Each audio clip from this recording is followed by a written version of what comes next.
Welcome to my world. Handicap man down at a charity feed. Great spread this morning. God, it was horrible. But it made what I needed to happen. Then I had these people that stopped and said, "Hey, you want some shoes?" I said, "Yeah, I was going to need to get some anyway. So might as well."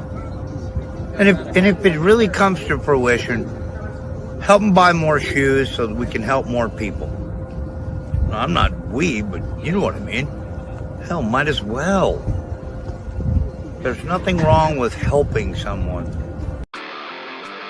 Are you ready for the wildest ride on Fremont Street? The Gene Woods Racing Indoor Go-Kart Track Experience. 450 Fremont Street, suite number 171 on the corner of Las Vegas Boulevard and Fremont Street. Open 7 days a week, noon until midnight. Strap yourself in, pull your safety belts tight, and feel the power and the speed at the Gene Woods Racing Indoor Go-Kart Track Experience. Downtown Las Vegas, Fremont Street, 450 Fremont Street, suite number 171, right on the corner of Las Vegas Boulevard and Fremont Street. What are you waiting for? Log on, get your tickets now. It's time to go racing at the Gene Woods Racing Indoor Go-Kart Track Experience, 450 Fremont Street, downtown Las Vegas. This is the loudest party on earth.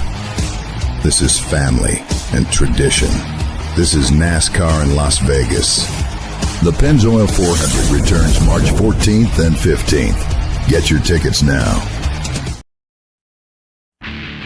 Race friends, they're back together again. Live from Daytona Beach, Florida, it's Scratch with a K. And live from Las Vegas, it's Alan Michaels.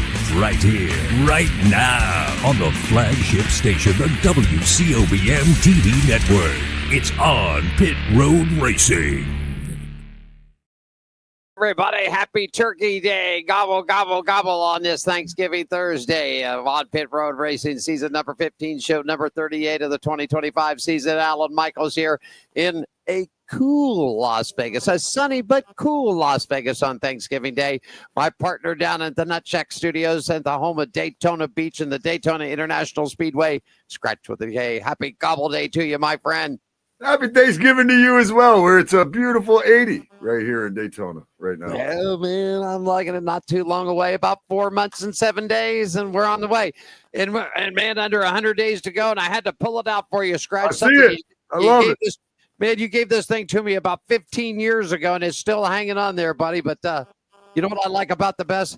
I don't know if I can get spun completely around, but on the back, it's got the old Winston Cup days, man. Yeah, man. That's a classic right there. That's a classic. I love it, man. I love it.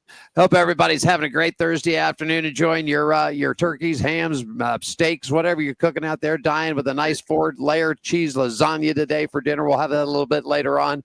Getting yourself set up for Christmas and, of course, getting things packed up and getting ready to go. On Pit Road Racing, we do it each and every Thursday here for you guys. Alan here in Las Vegas, Scratch down in Daytona Beach. I want to thank our show partners out there. Some great people along the way. You'll see them go across the ticker right there. The Gene Woods Racing Experience, 450 Fremont Street, downtown here in Las Vegas, just on the other side of the studios. Our good friends at Wood Family Sandwiches out there. Some great food for those fine folks, man. Get them online at woodsfamilysandwiches.com.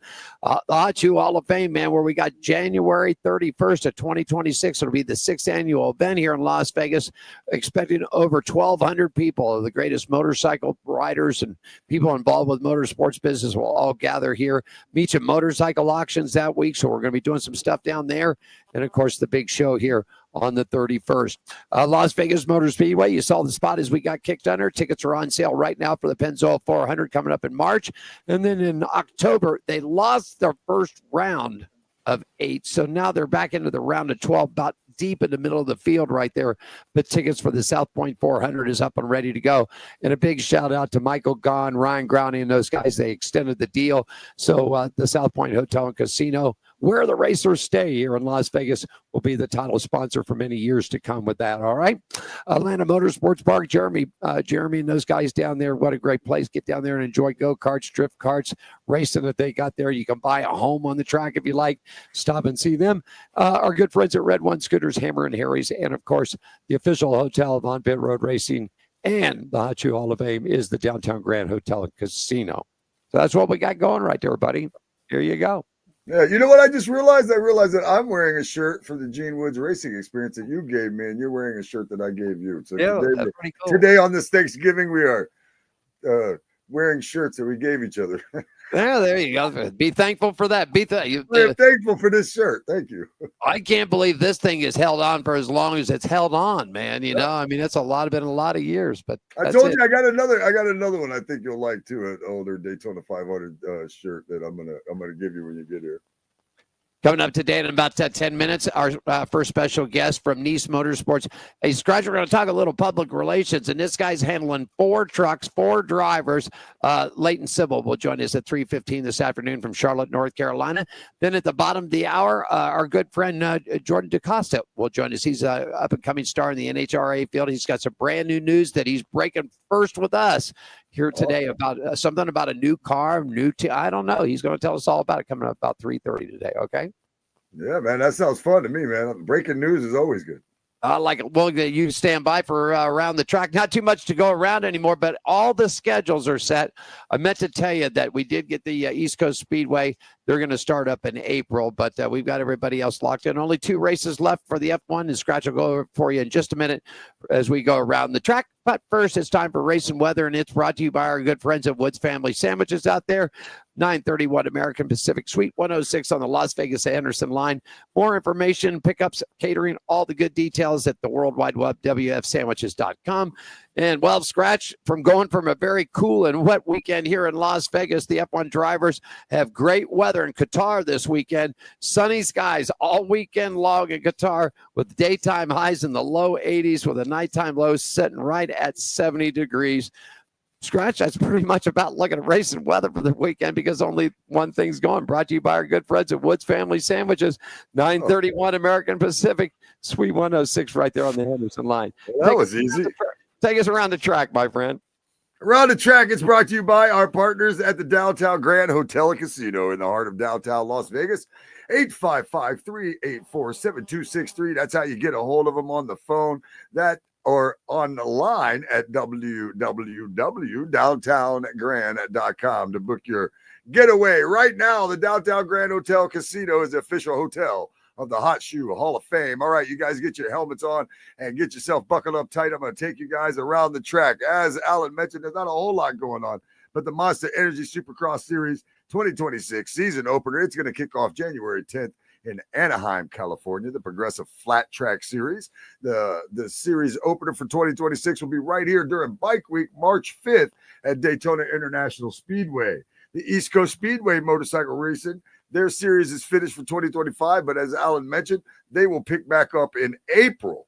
West Coast Speedway Racing 2026 season is off, and December 6th is when they will get back to it at Bakersfield, California.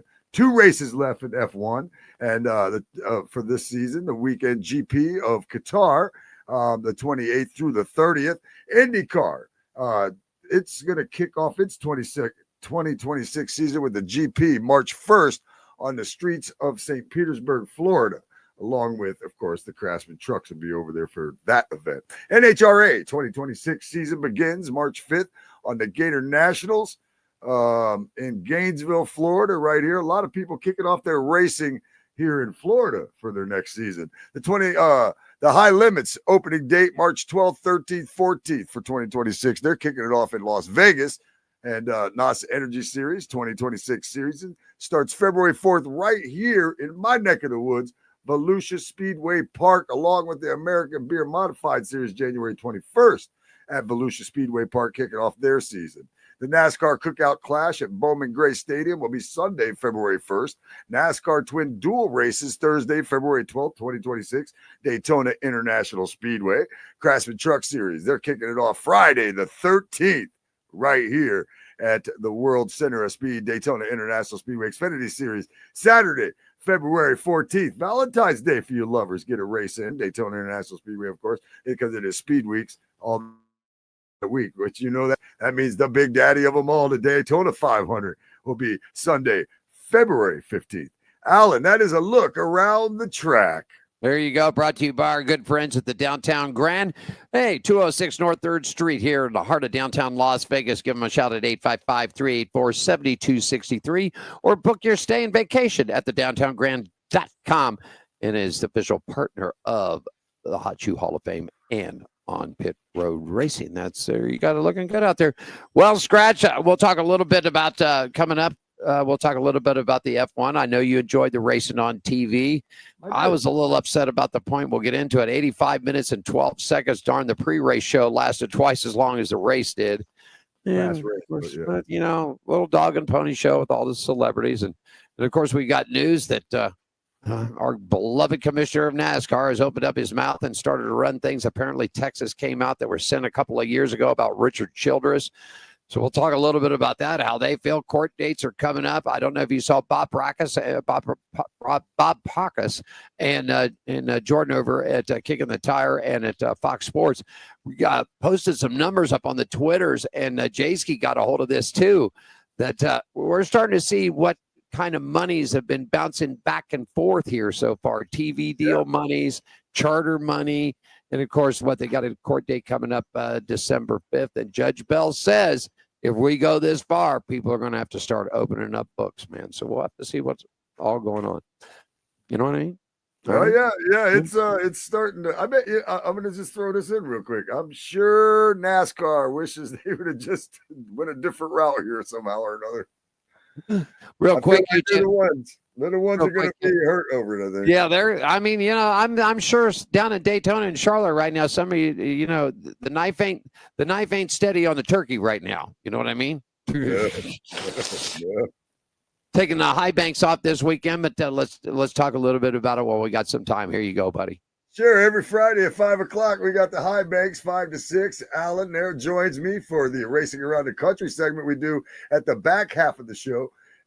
I'm the racing ambassador there at the great voice of Volusia County, WSBB. If you're here locally, you can check it out at 106.9 FM or AM 1230. If you're anywhere else, you can stream it on the TuneIn app. It is 5 p.m. Eastern to 6 p.m.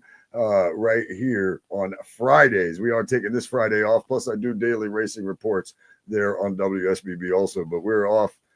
We'll be off tomorrow and today and yesterday and the day before that. And we're good. All kinds of great days. Yeah, we'll be back on Monday.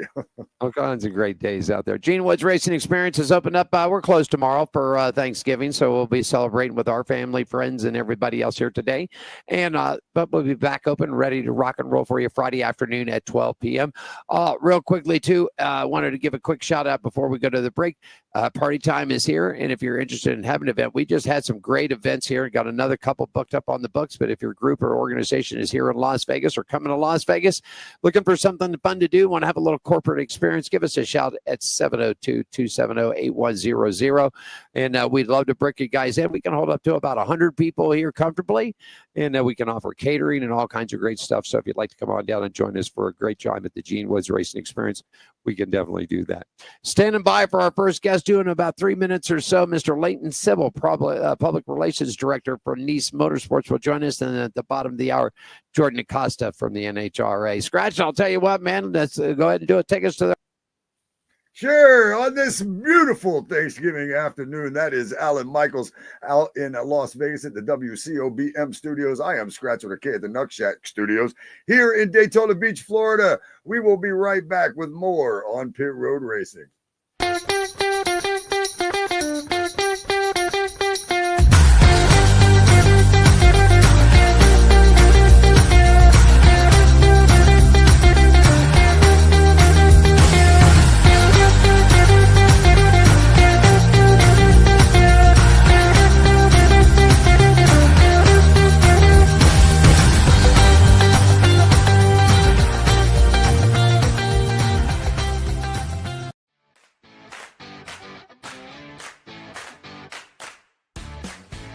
At Hammered Harry's, we're not like other restaurants.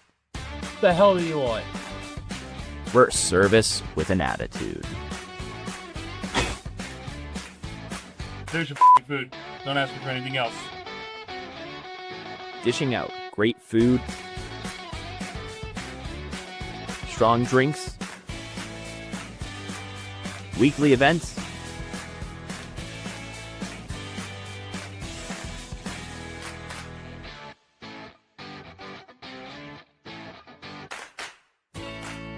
and a hefty serving of sass. Only at Hammered Harry's.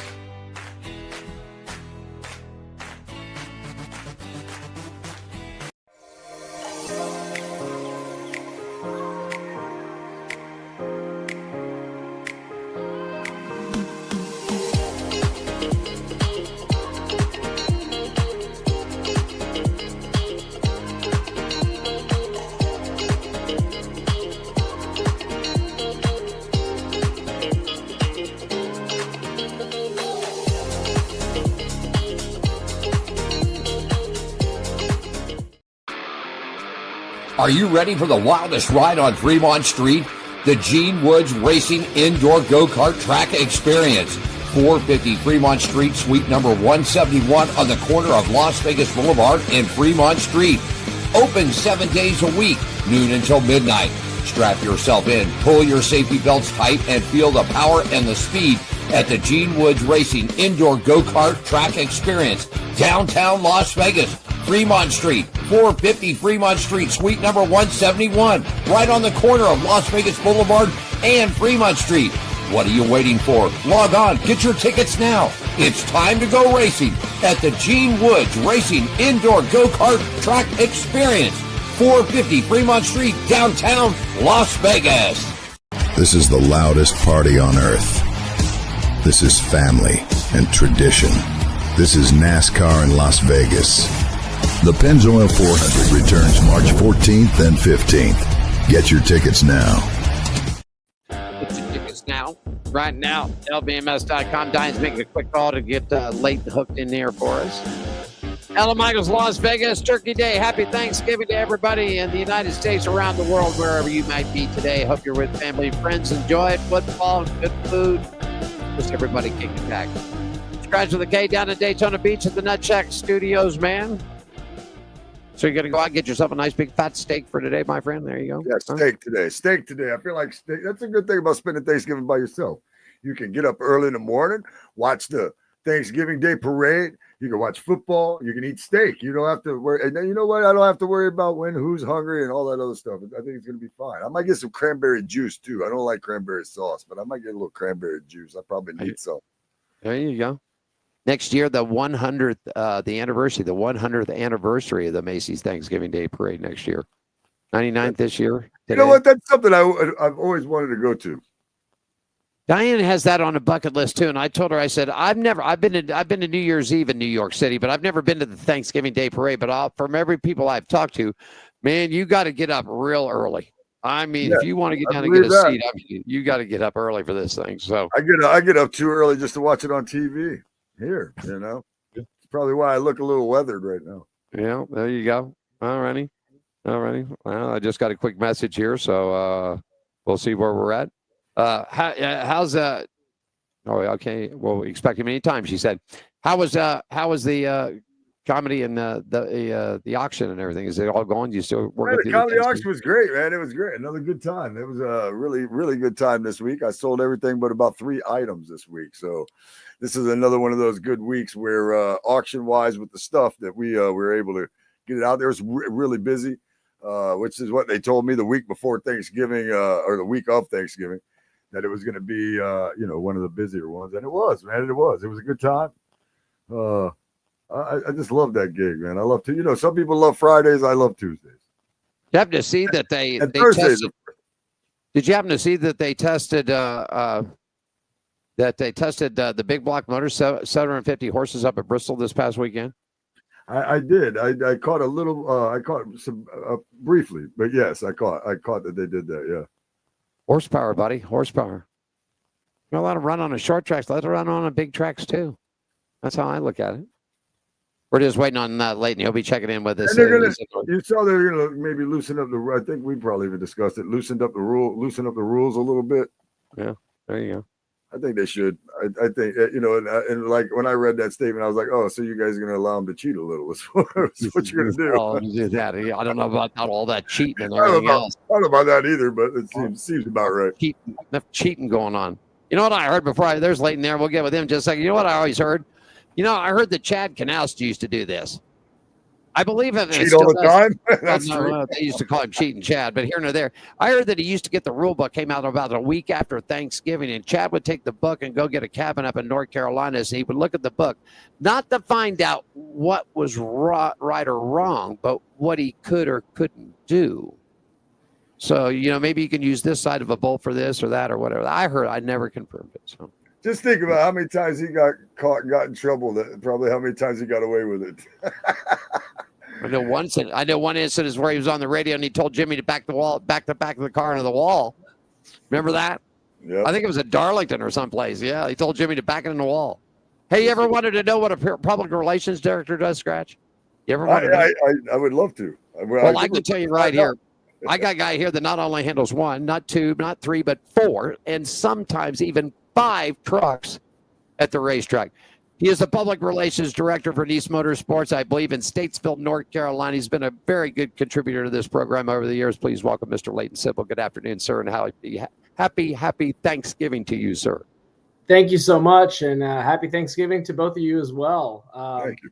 Yeah, we have a lot of different drivers on a regular basis here at Nice Motorsports, and it's been a pleasure to work for such a great team for going on 2 years now. So definitely looking forward to getting back into it next year. But I think right now it's okay to have a little bit of off time, celebrate the holidays, and get rolling for 26. He wanted some off time, and us two knuckleheads got him. Now we got him on Thanksgiving Day. Well, Scratch. We always ask the drivers this first question, so we might as well just go along with it. Go ahead. You know what the first question is. Ask him. Might as well, Leighton. Why don't you tell us how you got involved in motorsports in general? Like, where'd you get your start, and how did you get to where you're at now?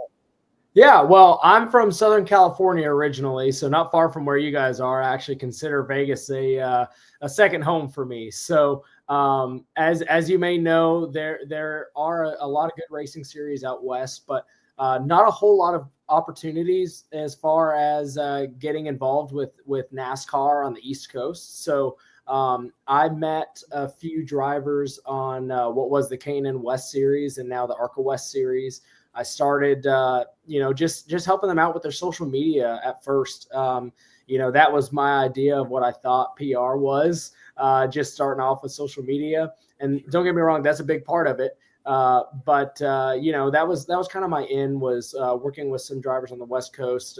You may have heard of them. Will Rogers was the first driver that I worked with.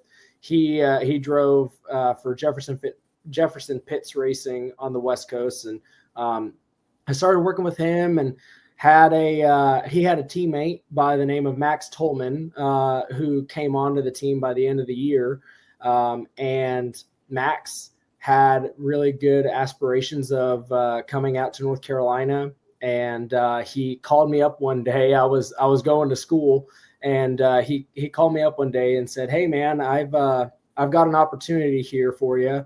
I'm moving to Charlotte, and I wanted to see if you'd be interested in moving in with me, being my roommate, and also working for me." So I said, absolutely. There's no way that I'm going to turn this down. This type of opportunity doesn't happen very often. And so I took that as soon as I got off the phone. I went and told my my college that I was going to stop at the end of the semester, and I quit my job that night. And sure enough, I packed up my car and took my last final and headed out east. So actually drove from California straight to Martinsville Speedway. That was they were racing there that week, and during that race it snowed, and I thought, what am I getting myself into? This is I'm from California, and it does not snow very often. So so it was a big culture shock, but I was out there for I want to say the rest of that year. I started to work with Max. And towards the end of the year, he no longer was racing. And so I had to figure out a way on making this all happen. And long story short, or long story long, I should say, here I am. Wow. Very well. You spent some time with GMS too. That's how we all came. That you were working for Marty and those guys over there at that, and then this opportunity came along. So dealing with multiple drivers, and every week it's not the same. I mean, you got your hardcore, you know, the guys that are there, but you guys get caught. How is it hard? Is it for you to keep up with? You got 2 drivers here. The next week it's 2 different drivers. Then you're back to the 2 others. Then no, I got 2 this way. That I mean, how do you keep it all in check? Well, I think you know, I've had a lot of experience working with multiple drivers. Once Max was done racing with his career, I moved on to an Xfinity team called JD Motorsports, and we rotated drivers every single week. That was a smaller, lower budgeted team, and there were a lot of drivers that were at the start of their careers that were just trying to piece races here and there together. And so I kind of got my experience working with a lot of different drivers there. And then, you know, yeah, like you mentioned, GMS, we had at the first year that I was there, we had 5 full-time trucks and an ARCA car. And I was the only one that traveled at the racetrack. So there definitely was a lot to manage, but you know, I try to have a pretty good rapport with all the drivers that I work with. There's several of them that I've worked with in years past that I still keep in touch with. And yeah, I mean, I guess you could say it could be hectic at some points, but you know, everyone, especially at the truck level, they're super easygoing, and there's no really hard needs from us. You know, luckily right now, a lot of our primary sponsors, they kind of work together. So when I'm taking one driver to an appearance, I'm usually taking the other guys as well. So Right. That makes it a little easier on me. But yeah, it's a lot of scheduling, a lot of making sure that they are getting where they need to be on time, of course. And I apologize for not being on time here. The time zone difference kind of messed me up there. So sorry for all. No worries. But yeah, that's a big part of it, is just keeping in touch with everything and making sure that you know where everyone's at and where they need to be. Scratch question for him. Sure. Why don't you take us through like an average day of your job, an average day of your job, or even on race day, whichever you prefer. What's an average day for you look like? Sure. I mean, during the weeks, you know, when we're at the shop, it's a lot of prep work for the upcoming race. So each and every race, we send out a pre-race report that goes out to all the local media, as well as the core media that covers the sport. Basically like stat packages on you know, what this driver has done at this track in previous races, what they've got going on, anything cool, you know, off track that they might be doing, just trying to give some information about you know, what they've got going on, just trying to get that coverage out there. You know, I'm also working on their schedules, like I said. You know, making sure that they know exactly where they need to be. Scheduling interview opportunities with you know, shows like this right here. Also making sure of you know, any appearances, any partners that might be coming to the racetrack, if we need to have you know, a meet and greet or anything like that. Keeping them on task, and then once we actually get to the racetrack, I'm working with those guys. I'm trying to build some rapport with the media there. You know, like I said, give them some more of that information, because at the end of the day, my job is trying to find these guys publicity, right? So anytime there's some coverage on the TV or radio or local, you know, that's basically the core of my job, is trying to get those guys exposure and make them more easily accessible to the fans, trying to deliver that value to our partners. That's what a PR director does. Exactly right. Then, of course, you got post-race stuff that you got to report on and how things wrapped up for the day. Quick question here, man. Big announcement. Of course, Dodge is coming back into the NASCAR series. It is going to break loose next year in the trucks. Kellogg says he's going to field. I mean, what's the field with you guys that are, you know, Chevrolet, Ford, and Toyota guys out there thinking that the Dodge is coming back? What's your feeling about that?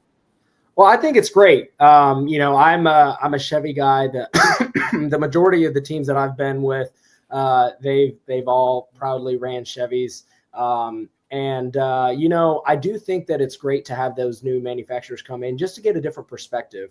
We get so used to seeing things a certain way, working with the fine folks at Chevrolet and GM and all like that. Like, it's great. And I love those guys. Like, they're all awesome. Dana, I'm not sure if you're familiar with her or not, but Dana is the PR rep for all of Chevy Racing in NASCAR. And so she's got quite a lot on her hands. She's mainly our primary contact there at Chevy.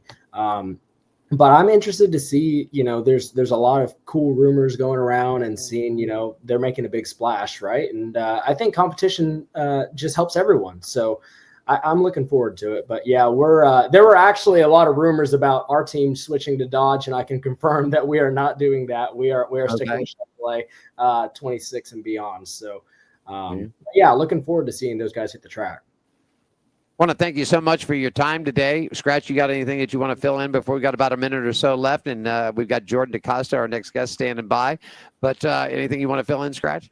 I just wanted to ask one more question based on the fact that they are going to, have that, what is it, the 25 truck that they're going to run like different drivers in throughout that. I just was curious, based on you being a PR guy and having to deal with so many different drivers and things like that. What do you think of that idea of what they're going to do with that particular truck?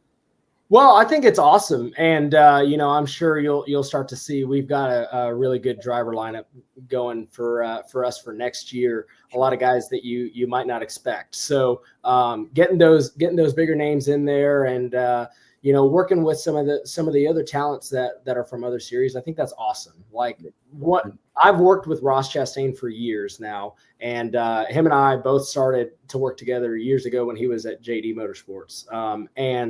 It's great seeing now what he's turned into, like this big Cup superstar. But that really helps my job when we have a Ross in a truck, because the coverage is there naturally. Everyone knows he's going to be one of those guys to contend for those wins on a weekly basis. And I think bringing in those other guys from other forms of motorsports, that's great for them. That's going to get them a lot of coverage, and hopefully it'll bring some more eyes on our sport. So that's what we're all trying to do, and I commend them for it. I think it's going to be great. I agree with that. I agree with that answer for sure. Well, there you go.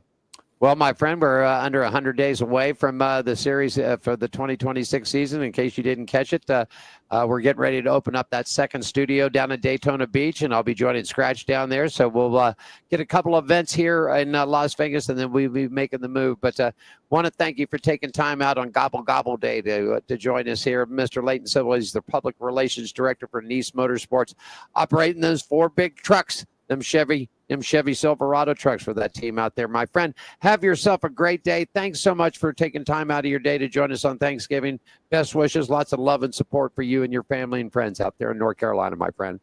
Absolutely. Thank you both for doing this. And like I said, we have a lot going on for next year, and I think we're going to be one of those teams to reckon with. So looking forward to it. Looking forward to seeing you all in Daytona. That's going to be a great way to kick off the season. So take care, everyone. Happy Thanksgiving and Merry Christmas, everyone. There you go, Mr. Leighton Civil out there. Scratch, take us to break, and our next guest is standing by. Mr. Jordan DaCosta, take us to break, my friend. Hey, for Alan Michaels out there in Las Vegas, I am Scratch with a K in beautiful Daytona Beach, Florida. We'll be right back with more on Pit Road Racing. This is the loudest party on earth. This is family and tradition. This is NASCAR in Las Vegas. The Pennzoil 400 returns March 14th and 15th. Get your tickets now.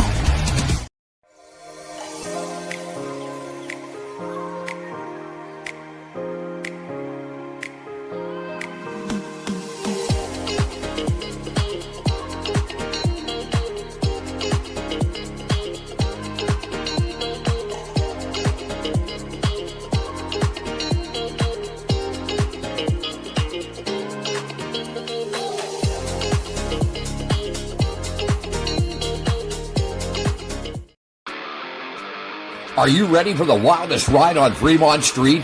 The Gene Woods Racing Indoor Go-Kart Track Experience.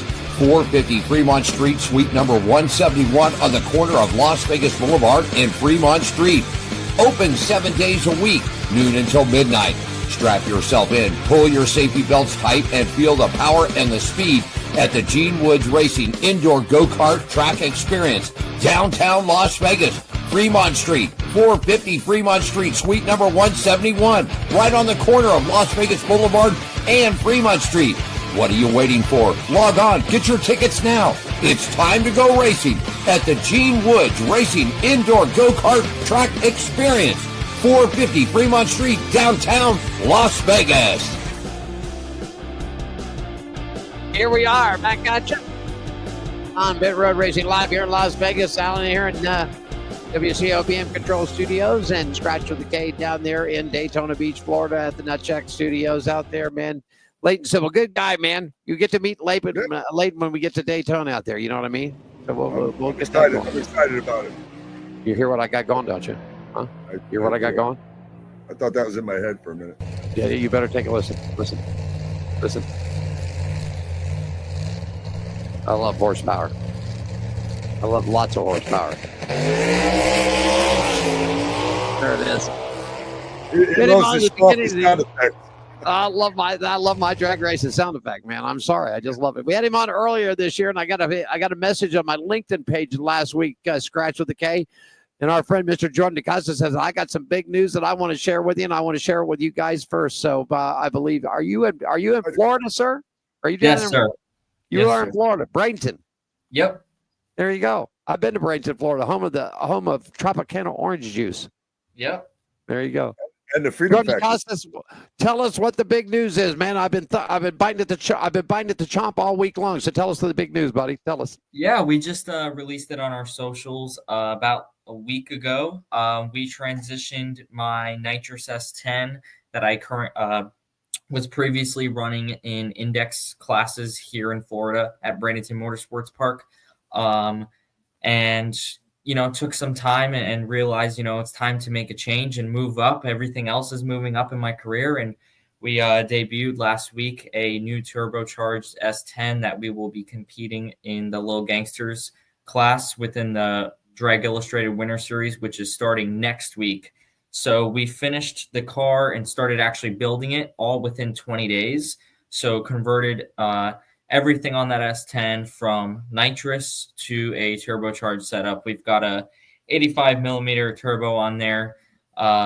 It's pretty big for, a small block S10. We took it to the track and put 6 runs on it, and pretty confident that we'll be able to compete next weekend for the 530 class. Low Gangsters that they have. It's invite only. We ran low fives the other day, so we're just pecking away at it, and luckily no issues yet, and I'm pretty excited to get back in the seat. Wait a second, low fives? Yeah, that's in the 8th mile, but that's still pretty quick.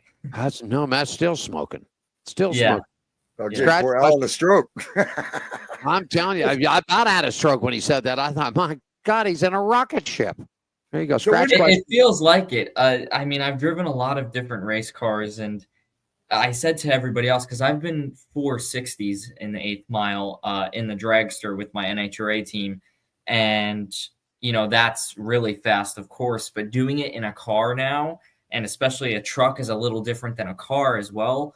So it just feels totally different. It's a different animal that you're sitting on top of, and you got to control it and drive it a little bit more than a dragster. It's a lot of fun. I only put 6 passes on it so far, but I just want to go back to the track every single day and put some more on there. There you go. Scratch question for him. Yeah, so just moving. Congratulations too on moving up since the last time we spoke to you, and I'm sure just to refresh maybe some of our listeners. How long have you been racing? How'd you get your start again? What'd you start in and to get to here? Yeah, so I started about 2.5 years ago. I started doing it kind of full time about 1.5 years ago, doing the social media, vlogging, kind of putting my name out there, networking with people. I started in that same S10 and went all the way from driving 11-second car all the way to a 9-second car. Then I competitively ran that 9-second S10, and I knew I wanted more. So I looked for a team within the NHRA that can kind of support my vision. And this past summer, we announced me partnering with Bishop's Motorsports. I joined them. I licensed in 9 classes with them in 2 different drag cars, dragster and a Camaro. And then I had my NHRA debut with them in Super Street in their Camaro.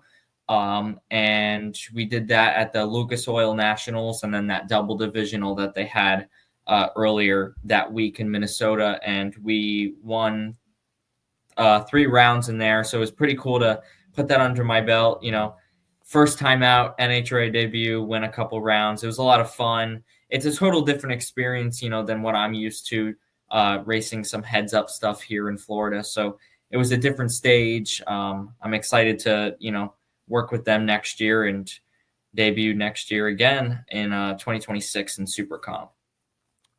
I got to get your feeling on this. Scratch and I were a little upset, and of course I follow the NHRA and everything else. I want to put this to you. I know what you're going to say, and I'm upset too. Okay, so I'm going to put you in a thing. You're in a funny car. You're Matt Hagan. You're 101 points down, leading into the final event at In-N-Out Burger in Sonoma, California. And all of a sudden, now we understand weather is weather, and this isn't that.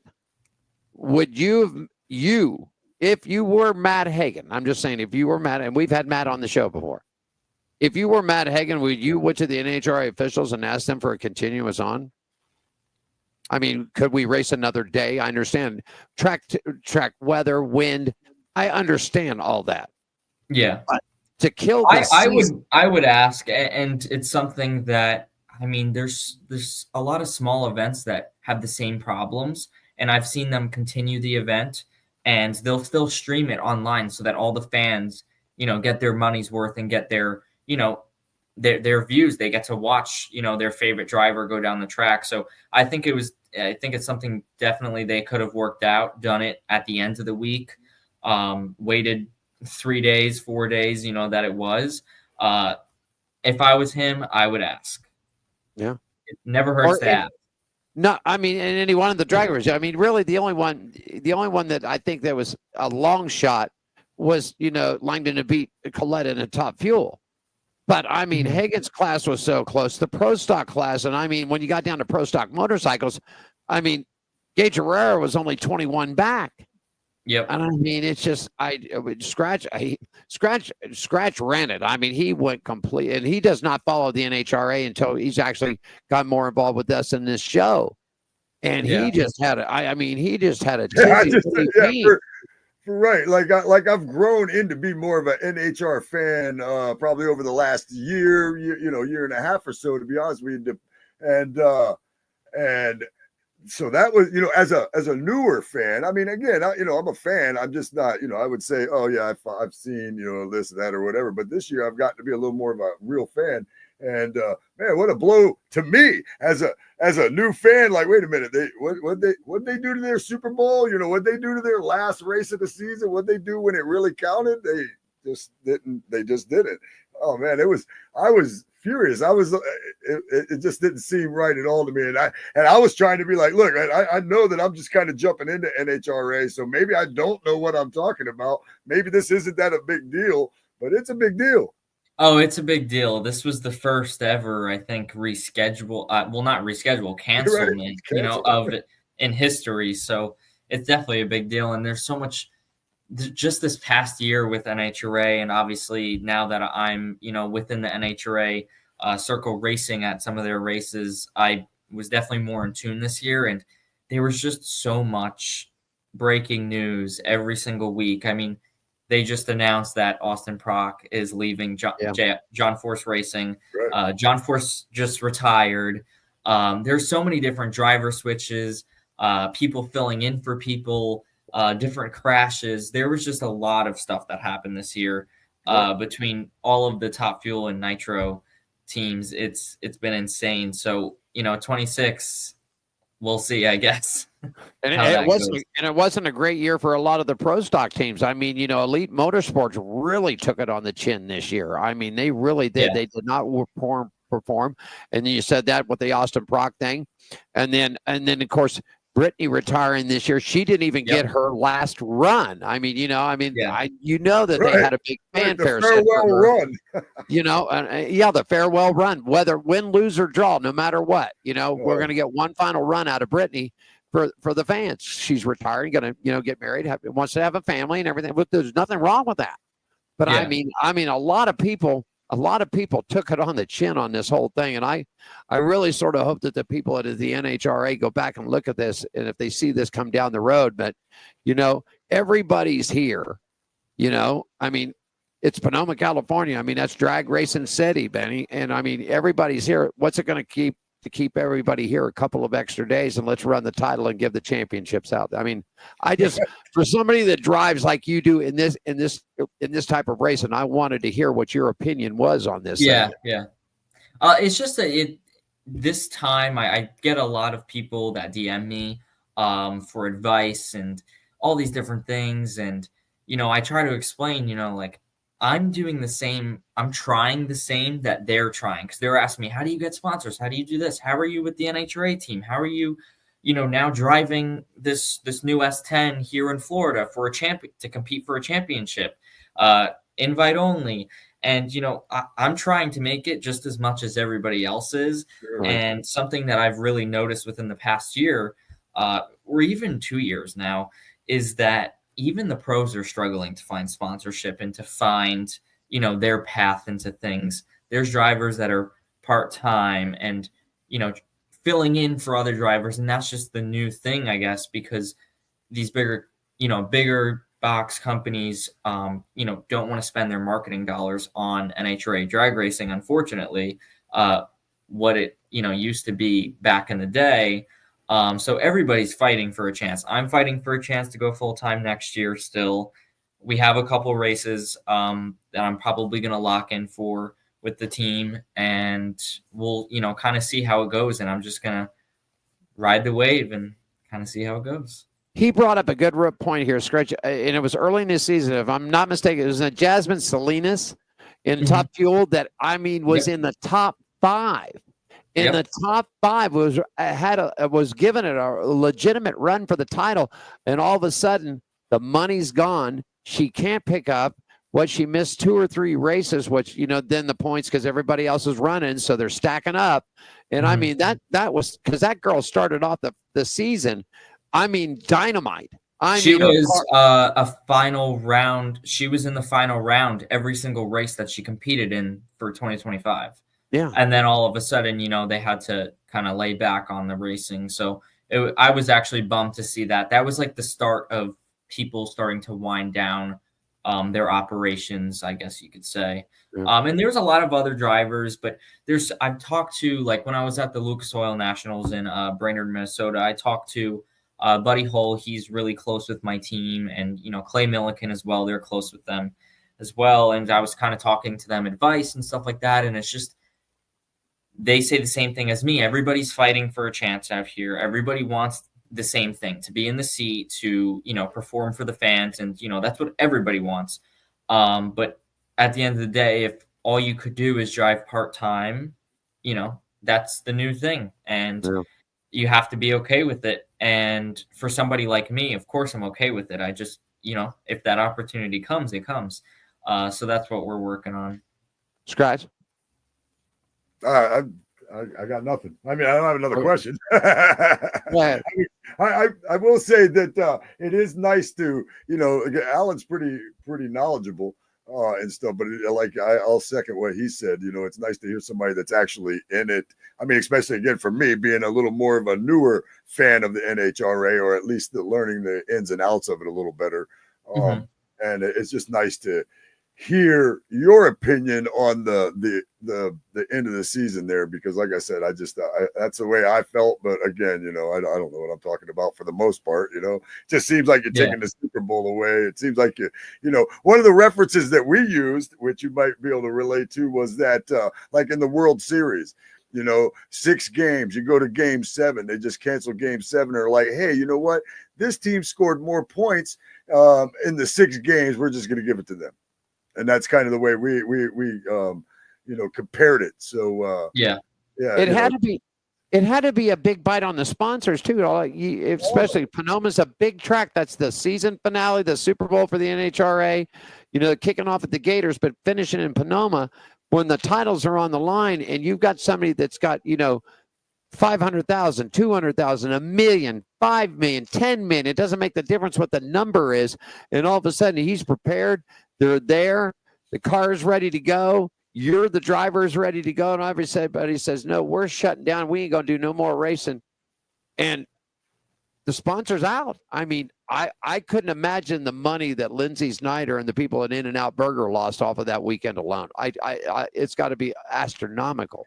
You know what? It's just funny too, because it's not like even online that you notice a lot of, like, there doesn't seem to be such a big uproar about it. Like, we all are like, whoa, it's crazy. I can't believe they did this. And then you go online and you don't see anything about it. You know what I mean? Like, it's almost like nobody's talking about it, but it seems like when people are talking about it, they feel that way. So it's weird that it's not more of a big deal. How you said, go ahead. No, go ahead, Jordan. Go ahead. I just think it was just one of those first-time history things. If it happened again, I think there would definitely be a uproar, from the fans and, everything on social media. But I think because it's the first time, it's everybody's first time going through it, so they don't really know how to react. Yeah. Bite the old expression, everybody's going to bite the bullet on this one. There you go. Yeah. How you set financially going into 2026, money-wise, team-wise? Is everything starting to gel good for you? Yeah. We're working on some more partners, title sponsors and stuff for next year to do a couple of races in Super Comp, which I've already licensed in the summer. So I'm probably going to do 6 to 8 races with my team there because you have to have grade points in order to do a national event. So like this past summer in August, I did a double divisional, which gained me 2 points. And you need 8 to do a national event. And I was already staying in Minnesota, actually, because my team was racing in the national. So I was just going to stay and, watch, learn, talk to some of the pro drivers and stuff. And a spot opened up in my class and we were able to get in. But if it was closed, I couldn't because I don't actually have the points. So the only reason I raced the nationals was because somebody dropped out at the last minute and my team owner was like, grabbed it real quick. So I have to finish up those grade points, get the 8 total. And then in 2027 is when I could actually start doing the national events with the team. They're working on partners as well. We're getting closer and closer, to the finish line. There's a lot of no's. There's a lot of meetings weekly. You just got to keep your head up and stay on the grind. And that's what it's about. And I'm having so much fun just this whole year. I've raced every single month, and that's between the NHRA stuff I'm doing and then racing here in Florida. So now that NHRA is done, I'm like super excited to start racing here again because this is where I started. So it feels like, I'm racing at home and the track is 5 minutes away from my house. It's the biggest 3 races, in the area. It's huge pro mod race. The World Series of Pro Mod is the last race. We're starting off with the Snowbirds. I'll be racing in Low Gangsters. Then next month, January, no, not next month, but after December 1st is Snowbirds. January is US Street. And then February is the last race for the championship World Series of Pro Mod, but it's all part of the Drag Illustrated Winter Series. And that class that I'm racing in, Low Gangsters, that's invite only, is to compete for a championship. And this first one, we're competing to win $20,000. Wow. There you go. Yeah. So it's pretty cool for, somebody like a grassroots racer like me to be able to compete on such a big stage. We've got Erica Enders coming. Aaron Stanfield's racing as well. I'm pretty sure Antron Brown's going to be racing a pro mod as well. So a lot of the pro drivers in the off season are actually coming down here to continue to race. And it's cool to, learn from them, literally be across the pits from them and watch them. They watch me. We give each other advice and talk about it. And there's so many fans that come, the fans that come down here from all over the world. We've got people come from Canada. Spencer Hyde, he's going to be racing as well. people from Australia. Like, it's actually crazy. We have people from all over come to this race. It's really cool. Sounds good. It's sort of like this is sort of set up to how the Chili Bowl is in Tulsa for the sprint cars, because then you get a lot of IndyCar guys will come, the NASCAR guys will come, the World of Outlaws guys. So it's a nice to get them all in together and let them race like that, in a different series, different type of thing. Yeah, it's a lot of fun. So a full 2026 season's lined up for you, winter season, and then kick it into the spring and summer. So looking good for you, man. Good to see you again, man. I don't know if you heard, but we're getting ready to the Las Vegas network will stay here, but I'm at the end of March, I'm packing up and I'm getting ready to move to Daytona Beach, Florida, and we're going to open up our second network. Say the WCOBM Daytona Beach will be opening up. We're hoping everything will be set and ready to go right around the 1st of May. But we're going to be doing the shows from different spots around the Daytona Beach area. And, we can pack it up and head over to Bradenton. Scratch, we got to go over to Bradenton. I was going to say, I already do that. Yeah, Scratch goes over there. Hampton already does it. He goes over and runs that junk on that dirt track he's got over there. Whatever it's not a dirt track. It's, the Freedom Factory. Oh, yeah. Oh, you run at the Freedom Factory, too. Yeah. I run enduro cars. So, that's he runs junk. That's what he runs. I always hashtag everything. I race junk because junk. He runs junk. I really want to try to go on the circle track. I think I would have a lot of fun. I just want to try different stuff. It's cool. There you go. Yeah, hey, listen, this stuff I do is crazy. We take all the safety stuff out, then we get in the car and race it. So, Oh, God. If he offers you a ride, Jordan, turn it away. Okay, man. It would be hard. For me. Hey, before I let you go, give us a shout out for all your team members, sponsors, and where they can find you social media if they want to hook up for partnerships with you. Go ahead. You got the last minute, Jordan. It's all yours. Go for it. You guys can follow me on all social platforms at Jordan DaCosta Racing. I've lately been on TikTok a lot more, sharing the behind the scenes stuff in the shop and in the office. Giving advice to fans and stuff, and everybody seems to be liking that. So that's something new that I'm doing for everybody. And of course on YouTube as well at Jordan DaCosta Racing. We just dropped a new vlog of going to the track for the first time with our turbocharged 20-day build that we did. And we're excited for 2027 to do another NHRA tour with Bishop's Motorsports. There you go. All righty. I'll see you in Florida in a couple of months, buddy. Yeah, let me know when you guys get here and we'll try to plan something out. We definitely will. Yeah, I'll find you know what? I'll find you. You're easy. It's easier for me to find you than you find me, Yeah. And if you see that longer beard bozo there with me, then you'll know. Yeah. He's not going over there without me. I know that. I know that. I won't do that. Jordan DaCosta, thanks so much, buddy. Have yourself a great, happy Thanksgiving to you. Happy holidays, and you guys have a great day out there. Okay, Scratch, take us to break, buddy. All right, that is Alan Michaels over in the WCOBM studios in Las Vegas. I am Scratch with a K live in Daytona Beach, Florida. We will be back with more on Pit Road Racing. This is the loudest party on earth. This is family and tradition. This is NASCAR in Las Vegas. The Pennzoil 400 returns March 14th and 15th. Get your tickets now. Jerry B here up in Sacramento, Union Gospel Mission, giving out some shoes to the homeless here. A lot of smiling faces. We got one deal. We give you a pair of shoes. You got to give us a smirk and a photo. And this is the mission of the Hot Shoe Hall of Fame, which is a non-profit organization based out of Las Vegas, started by Gene Woods. We're trying to do good things and fill little holes in people's lives the best we can. And today we're up in Sacramento, just doing the best we can. Thanks for supporting us.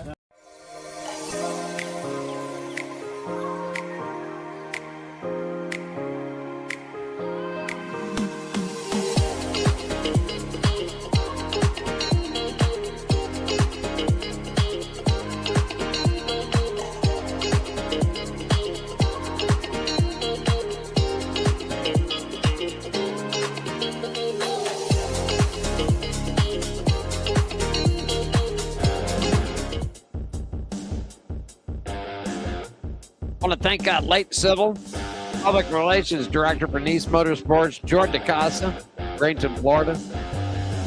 We gotta go down and see that guy, man. You know, when I get there, we'll go down and see him and get us some fresh squeezed orange juice from the Tropicana factory there, man. Yeah, that's pretty cool, huh? Tropicana Factory. Tropicana Factory. There you go. Oh, All that's right. what we're known for here in Florida is OJ, not OJ, but Yeah. orange. Orange juice. I mean, OJ did live here for a little bit. Okay. All righty. A couple minutes left out there. Yeah, whatever. All right. I put a bunch of stuff together. We all know who won the F1 thing. Yes, I'll Max just get you. dominated. Yeah, you sure did. Did I jump the gun or something? No. I'm just sort of looking over things. You can look at every. I'm pulling up my F1 notes right now. All kinds of scenarios. But you said you didn't like. I mean, you didn't like the coverage. You didn't like. There was things you didn't like about it that. And I remember I had told you before too when you're talking about the traffic and this and that. You're out there, and I told you, man, I think it looks, from my end, not being out there and all this other stuff, it looks cool. Same thing goes here. There was stuff you didn't like about it, some of the coverage, some other things, and I was like, man, I watched it. I was at the bar with my buddy, and we watched it, and he was impressed too. I mean, we both were just like, man, how it just is amazing. I'm like, look, they're racing in my old neighborhood.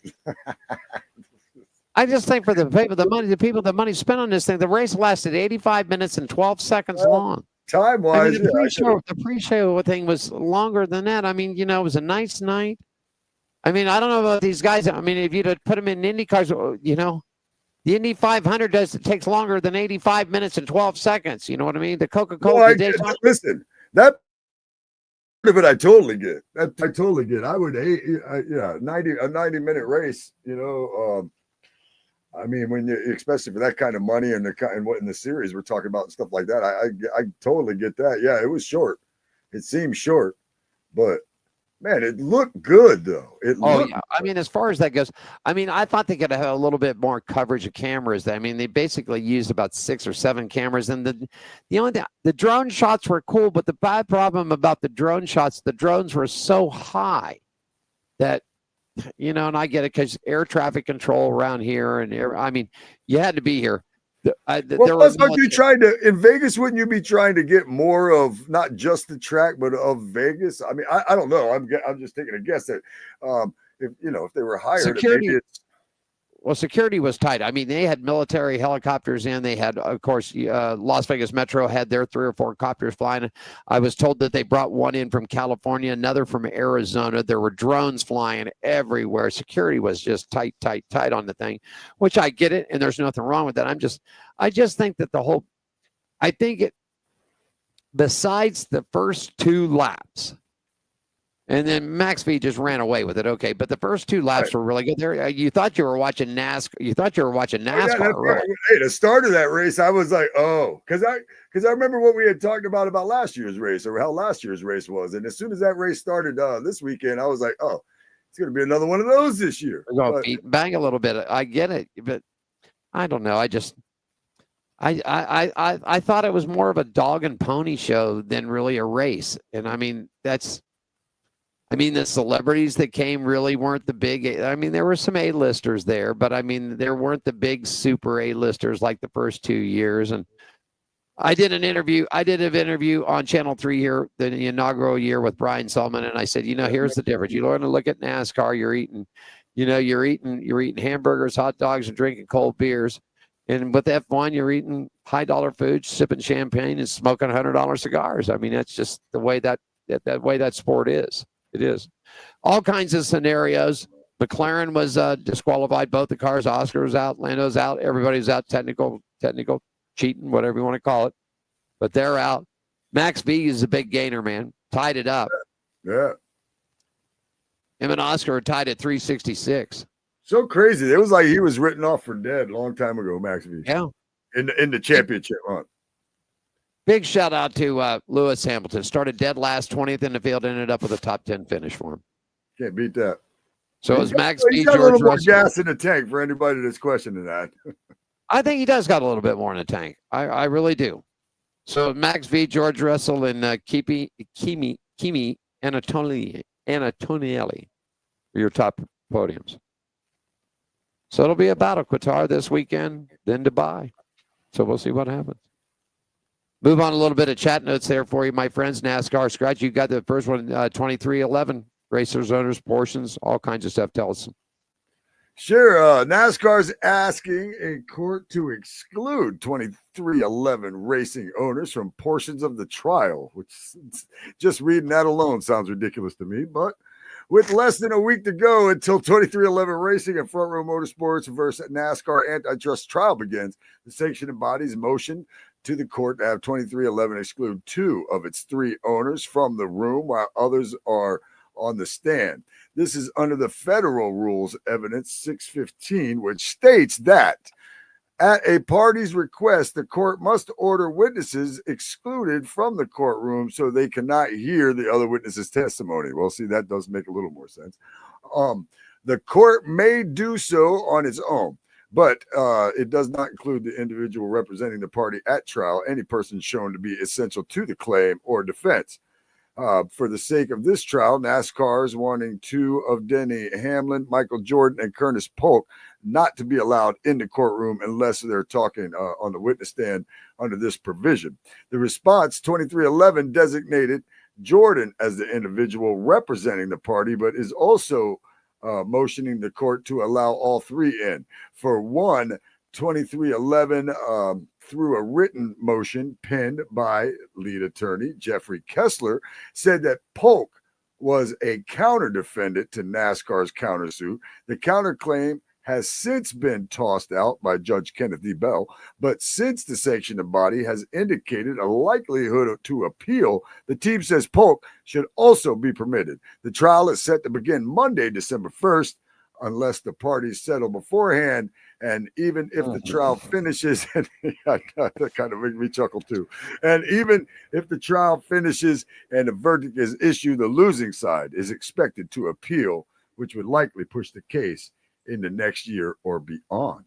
Yeah, okay. We'll let them do that because there are more details on the antitrust lawsuit that just came out, and several media members have secured the latest round of released documents in the pending antitrust lawsuit. These are thousands of pages from both NASCAR and the teams covering a number of years. The amount of information overwhelming and is difficult to just digest.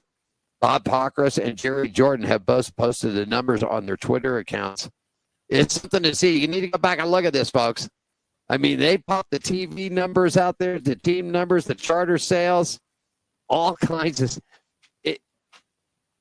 I've talked to 2 or 3 leading PR people, man, and if this thing goes the way they said, Judge Kenneth D. Bell is going to make everybody open up the books. So yeah, we're getting quite the inside look. Yeah. I'm a little disgusted about this whole next thing, and you got the story on this with Richard Childress. This just. Yeah, man, because of this lawsuit right here, we're starting to learn a lot about a lot, aren't we? And this is nothing different. Richard Childress said he is considering legal action against NASCAR for the comments that were made. Some of y'all may or may not know, but Richard Childress issued a statement on Monday following the release of comments from NASCAR Commissioner Steve Phelps that were made public last week during trial preparations for upcoming antitrust lawsuit. Childress says he is considering legal action. Phelps' comments were originally made in 2023 after Childress was a guest on SiriusXM. Phelps called Childress a stupid redneck who owes his entire fortune to NASCAR. RCR's statement, RCR and Richard Childress are deeply disappointed by the insensitive and defamatory statements made about Mr. Childress in recently surfaced text messages between NASCAR executive Steve Phelps and Brian Herbst. The comments reflect the way certain NASCAR executives have historically viewed and treated many team owners like Mr. Childress, who have devoted their lives to strengthening the sport for its fans, its sponsors, and all who compete in it.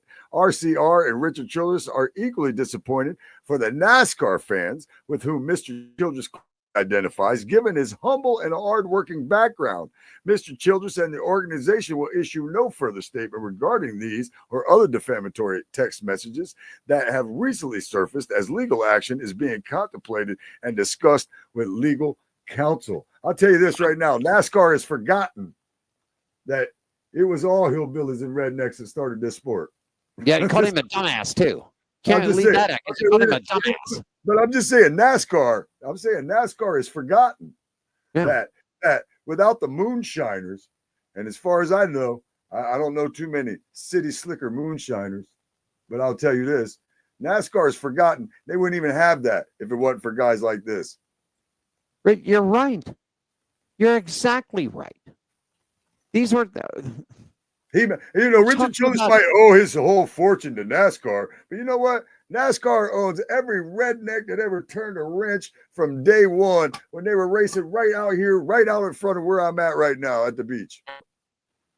I mean, you're talking about a, not so much, I don't want to say founding father, but a guy that has spent his entire life. And yes, he did get a break. He got Dale Earnhardt Sr. For God's sakes, any team that would have got him, you know what I mean? Yeah. But Richard Childress, and for Phelps, the commissioner, first of all, why in the hell do we even need a commissioner?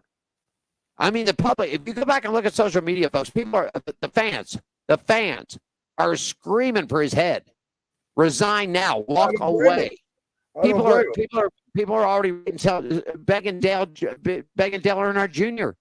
Somebody called Junior up and told him, give NASCAR, Junior could be the saving grace of the sport. Phelps, I'm sorry. Dude, no more rope. Step down. If you feel that way about somebody that has spent 30, 40 years into this business. That is like like the heart, like a vital organ of NASCAR. I mean, you want to go back petty. You want to go back before the Pettys, before Earnhardt, before Pearson, before Allison's, before the Yarboroughs, before any of them. The children, before Childress, any of them. But to sit there and come down and to say this on a sly comment, dude, you need. All I could say is that if Bill France Sr. was still alive, this wouldn't be going on in NASCAR. He would. I'd bet the farm on it. I'd bet the farm on it that he wouldn't allow stuff like this. He'd be out the door. How dare you sit there and do that? How long has Phelps been in with that? What, not even 10 years? God. You know what? I'll tell you this. I would like to, you keep talking about, what Bill would, man, I would love to know what Earnhardt Sr., should he still be alive these days, what he would have to say about this mess right here. I mean, because he's a no-nonsense guy. I'd love to just see his words right now. Go watch Kenny. Go watch Coffee with Kenny. Love Coffee with Kenny Wallace. Go watch him. He rips him. Harvick rips him. Hamlin rips him. I mean, you act like this and you're the commissioner of the leading American motorsports organization. Yeah, and you act like this and say something like this. I agree. Something should be done, man. Honestly, I mean, you forget that that's exactly where it started. Like, you have a job because of a bunch of dumb rednecks from way back in the day. Yeah. And I see you as being a dumb redneck myself, even though I'm a little. I like to set Steve Phelps down in the middle of Bowman Gray Stadium with a microphone and call them all a bunch of stupid, dumbass rednecks and see what would happen. Well. Right. Take them to Darlington. Take them down to Daytona. Take them to Talladega. Well, you wanted the good old boys down there? Well, Phelps, go down there and run your mouth down there in the middle of the infield of Talladega and see what would happen to you. Call them all a bunch of dumbass, stupid rednecks there. See what would happen. Silly season. We'll get into this starting next week or so. Scratch silly season. Everybody's on the move. Sponsors, teams are jumping around. Real quickly before we get out of here, F1 veteran Mick Schumacher, the son of Michael Schumacher. Ray Hall Letterman, man. They got a deal for him. This is going to be cool. I like this. Yeah, I do too. I think that's pretty cool. I think that'd be fun. I did a story on that earlier in the week before I got the rest of the week off at WSBB. It's pretty good. Pretty cool deal. Gene said we did. I was talking to Gene Woods, and he said, well, he didn't really have a big F1 career. He said there was no ride for him. There was really no ride for him. I mean, he ran some F2 stuff, and I think he got one shot, but I mean, there really was no ride. I had a bunch of guys in from the F1 the go-kart track. I said, you wait till Andretti gets that Cadillac power next year, buddy. Y'all better buckle down. Jordan mentioned this earlier. I don't know, Scratch, you want to talk about this a little bit? John Force Racing and Austin Prock and Jimmy Prock? Oh, yeah, they ended their racing partnership that produced the NHRA Mission Foods Drag Racing Series Funny Car Championships for the past 2 seasons for the 24-time champion organization. So, yeah, they're joining. I found that shocking when I first heard it, to be honest with you. Yeah, Like there wasn't any talk of that or anything like that. Just the news broke. Austin Prock was leaving, so I don't know. He was out. Done. Yeah. NHRA team owner and driver Ron Capps has announced an addition of crew chief Rob Flynn, as the lead tuner for Coil Toto's Top Fuel Dragster. This is for Maddie Gordon. I met Maddie Gordon when she was out here, not this past fall, but the spring race, when they made this announcement. We're going to get this. You're going to like this girl, Scratch. Diane's, we're going to get her on the show. She ain't no bathing suit, swimsuit model. She ain't no manicured nails and all that. We're talking about a girl that loves to get down, dirty, greasy. She loves building stuff. She's a little disappointed because a lot of that's going to get taken away from her next year because she's jumping up into the big leagues now. But she's a racer's racer. You're going to like her. We'll get her on next year. Sounds exciting. Anything else happening for you today? Not today. About to take it easy and slide back into some football. There you go. That's me too. You enjoy your steak today? For sure. I'm ready to eat it right now. I'm starving. Diane's got lasagna. I'll let you have a shot. I like to. That's how we spend our Thanksgivings on Pit Road Racing. Lasagna and steak. And cold beer. We're having a cold beer today, among other things. Want to thank the mighty Lord above for this great Thanksgiving day, for letting us be here. Want to thank my wonderful wife, Diane. Mr. Gene Woods, the owner president of the WCOBM. You, Scratch, very thankful for you. Thankful for our race friends out there that view the program. We thank you very much, our partners that help us along. Very, very thankful. I have a very thankful year. Made it through some tough medical situations, but we got through it. So I'm very thankful for everything that I have for this Thanksgiving. How about you, buddy? Man, I'm thankful for you and Diane and you guys giving me an opportunity to be a co-host here with you guys. It was always fun being a guest way back in the day. It was always fun being a guest and giving me those opportunities. But I'm very thankful for you guys for bringing me in as part of the family here on Pit Road Racing. I'm thankful for my boy CJ from CNL Towing for allowing me the opportunity to get cars from him and race myself. I'm very thankful for my boss at WSBB.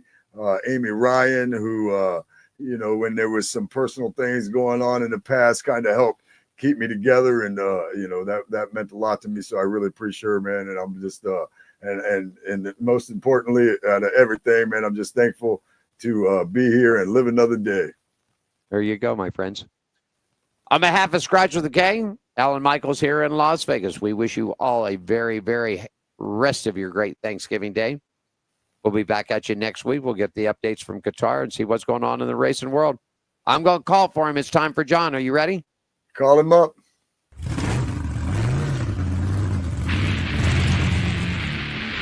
Want to thank Leighton Civil, Public Relations Director, East Motorsports, for joining us today. About them trucks, man. Jordan DeCosta down at Bradenton, Florida, man. Great kid out there. We can't wait to get down there and meet him in person. Watch him race. On behalf of Diane Fox, Gene Woods, yours truly, Alan Michaels, the entire crew at WCOBM and the Nutchuck Studios. Have a great rest of your day and happy Thanksgiving, everybody. Thanks for joining us for On Pit Road Racing. Follow us on our website, Facebook, Twitter, and Instagram at On Pit Road Racing. On Pit Road Racing is written and produced by WCOBN TV. I'm John the Announcer for On Pit Road Racing.